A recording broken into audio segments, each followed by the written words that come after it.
ఉంది. మేడ్చల్ జిల్లా మునీరాబాద్లోని అద్వయ కన్వెన్షన్లో ఈ పార్టీ ఆవిర్భావ కార్యక్రమం ఉండబోతోంది. సో పార్టీ జెండా ఎజెండాని కవిత ఆవిష్కరించబోతున్నారు. ఇక తెలంగాణ మ్యాప్తో పార్టీ జెండా ఉండబోతోంది. పార్టీ జెండాలో 3 కలర్స్ ఉండబోతున్నాయి. పసుపు, ఆకుపచ్చ, మధ్యలో బ్లూ కలర్ కూడా ఉండే అవకాశం ఉంది. పసుపు ఆకుపచ్చ చీరలో స్టేజ్ పైకి కవిత రాబోతున్నారు. అయితే కవిత పార్టీలోకి బీఆర్ఎస్ నేతలు చాలా పెద్ద సంఖ్యలో చేరే అవకాశం కూడా ఉన్నట్టుగా జాగృతి నేతలు చెప్తున్నారు. బీఆర్ఎస్ ఎమ్మెల్యేలు తనకు టచ్లో ఉన్నారంటున్నారు కవిత స్పీచ్ పైనే రాజకీయ వర్గాల ఆసక్తి రేపుతోంది. రాష్ట్రంలోని అన్ని జిల్లాల నుంచి సభకి అతిథులుగా వస్తున్నారు చాలామంది. సుమారుగా అక్కడ ఇక సభ ఆవిర్భావం, పార్టీ ఆవిర్భావం, సమావేశాలకు సంబంధించి దీంతో పాటుగా అక్కడ 34 రకాల తెలంగాణ వంటకాలతో కూడా భోజనాలు ఏర్పాటు చేశారట. సో సుమారుగా ఒక 50,000 నుంచి 1,00,000 మంది ఈ సభలో హాజరయ్యే అవకాశం ఉంది. సో తను ముందుగానే చెప్పారు అదొక కన్వెన్షన్ హాల్. సో పార్టీ ఆవిర్భావం కోసం తీసుకుంది కాబట్టి అక్కడ వరకే లిమిటెడ్గా ఉంటుంది. ఆ తర్వాత ఒక భారీ బహిరంగ సభ ఏర్పాటు చేస్తారని చెప్తున్నారు. తెలంగాణ ప్రజా జాగృతి TPJ 3 రంగులతో ఈ జెండా ఉండబోతోంది. ఆకుపచ్చ, పసుపు అండ్ బ్లూ కలర్, ఈ 3 రంగులు ఉండబోతున్నాయి. అయితే ఆకుపచ్చ, పసుపు రంగులో ఉన్నటువంటి ఆ ఇండికేషన్తోనే ముందుకు వెళ్ళే అవకాశం ఉంది. సో ఇక్కడ మనం చూస్తున్నాం బతుకమ్మ ఉన్నటువంటి ఒక ఫోటోని అక్కడ ఏర్పాటు చేయడం జరిగింది సభ ప్రాంగణం దగ్గర. సో చిన్న పాప చేతిలో వచ్చే బతుకమ్మ, తర్వాత ఒక మహిళ బతుకమ్మని పట్టుకున్నట్టుగా ఒక ఫోటో. సో ఇది అక్కడ పోస్టర్గా అక్కడ ఒక విగ్రహాన్ని ఏర్పాటు చేశారు. తర్వాత జ్యోతిబాయి పూలే విగ్రహం ఉంది. ఆ తర్వాత అంబేద్కర్ విగ్రహం కూడా ఏర్పాటు చేశారు. సో సభకు సంబంధించి ఎక్స్క్లూజివ్ విజువల్స్ మీరు చూస్తున్నారు. ఎగ్జాక్ట్గా 10 గంటల సమయానికి ఈ పార్టీ అనౌన్స్మెంట్ జెండా ఎజెండా అని ప్రకటించబోతున్నారు కవిత. సో దీనికి సంబంధించి మరిన్ని అప్డేట్స్ ప్రతినిధి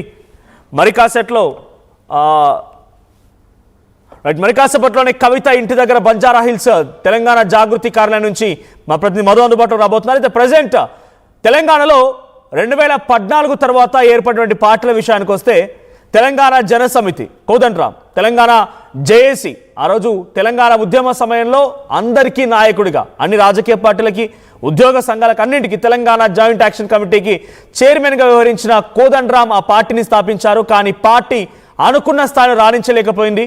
మొన్న జరిగిన ఎన్నికల్లో కాంగ్రెస్ పార్టీతో, అంతకుముందు జరిగిన పార్టీ ఆవిర్భావం నుంచి ఏదో ఒక పార్టీతో పొత్తు పెట్టుకోవడమే. 2018లో అప్పుడు మహాకూటమి పేరును తెరిచినటువంటి ఉత్తమ్ కుమార్ రెడ్డి నేతృత్వంలోని కాంగ్రెస్ పార్టీ కూటమితో జతకట్టారు. ఏ మాత్రం కూడా సాధించలేకపోయారు. స్వయంగా ఆయనే ఎమ్మెల్సీగా పోటీ చేసినా కూడా దాంట్లో గెలవలేకపోయారు కోదండరాం. ఆ తర్వాత 2023 ఎన్నికల్లో కూడా కాంగ్రెస్ పార్టీకి మద్దతుగా నిలిచింది TJS. సో మునుగోడు ఎన్నికల్లో ఒక్కసారి డైరెక్ట్గా ఎవరితో సంబంధం లేకుండా మునుగోడు ఉప ఎన్నికల్లో పోటీ చేస్తే డిపాజిట్ కూడా కోల్పోయింది. సో ఇప్పుడు ఈ విషయం ఎందుకు చెప్పాలనుకుంటున్నా అంటే 2014 తర్వాత ఆవిర్భవించిన పార్టీలో Telangana Janasamithi the most important party, because Kodandaram నేతృత్వంలోని పార్టీ. సో ఇప్పుడు కాంగ్రెస్ పార్టీతోనే ఉంది. ఆయన ఎమ్మెల్సీగా కూడా ఉన్నారు. సో ఎమ్మెల్సీగా కూడా ఇంకా గవర్నర్ అప్రూవల్స్ అవన్నీ రకరకాల సమస్యలు అయితే ఉన్నాయి. సో TJS అనేది పెద్ద సక్సెస్ కాలేకపోయింది. తర్వాత తెలంగాణ ఇంటి పార్టీ అని చెప్పి చెరుకు సుధాకర్ ఆ పార్టీని ఆవిర్భవించారు.